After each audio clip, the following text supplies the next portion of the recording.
Segundo um estudo da USP de Ribeirão Preto, o Brasil pode ter hoje quase 2 milhões de infectados pela Covid. O número seria maior do que o de casos confirmados nos Estados Unidos, que até agora são o epicentro da doença. Desde sábado, o Ricardo tem febre e falta de ar. Na quarta-feira à noite, procurou um hospital público na zona sul de São Paulo. O sogro dele conta como foi. O médico não especificou, não fez nenhum exame para detectar que é Covid, apenas suspeita, né? E passou as medicações, disse que está faltando exame em toda a rede. Como recomendado, estou isolado. O caso dele não entra nas estatísticas. O Ministério e as secretarias de saúde dos estados e municípios só contam os casos confirmados, aqueles em que as pessoas fizeram testes que comprovaram a infecção pelo novo coronavírus. Acontece que o Brasil testa muito pouco. Os testes no Brasil são principalmente para pacientes internados e profissionais de saúde. Sintomas leves ou até sem sintomas, não sabe se tem ou teve a Covid-19 e não aparece nas estatísticas. Um estudo da Universidade de São Paulo indica que o número real de casos pode ser 14 vezes o número oficial. O estudo, desenvolvido na Faculdade de Medicina da USP, em Ribeirão Preto, no interior paulista, usa como referência a Coreia do Sul, um dos países que mais fazem testes para a Covid-19. Portanto, os números lá, segundo os pesquisadores, são bem mais próximos da realidade. A epidemia na Coreia do Sul começou antes do que no Brasil e o número de novos casos lá está desacelerando. Mas quando o país estava no mesmo ponto da epidemia que o Brasil está hoje, 1,65% dos sul-coreanos infectados morriam de Covid-19, observaram os pesquisadores brasileiros.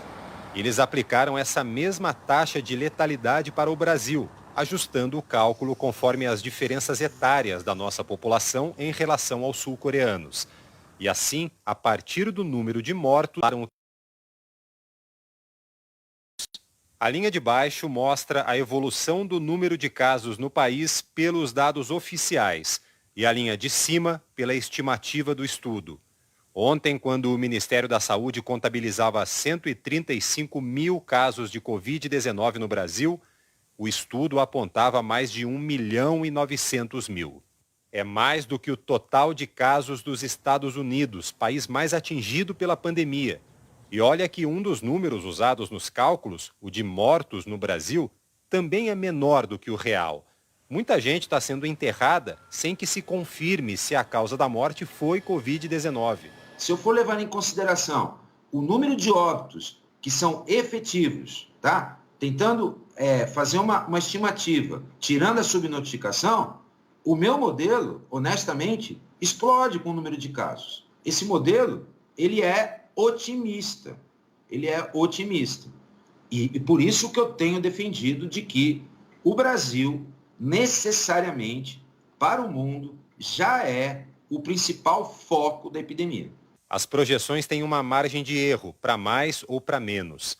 Essa margem indica que, no limite, o Brasil teria hoje, no mínimo, 1,5 milhão de casos e, no máximo, mais de 2 milhões de casos de Covid-19. O pesquisador defende que já passou da hora de apertar ainda mais as medidas de isolamento.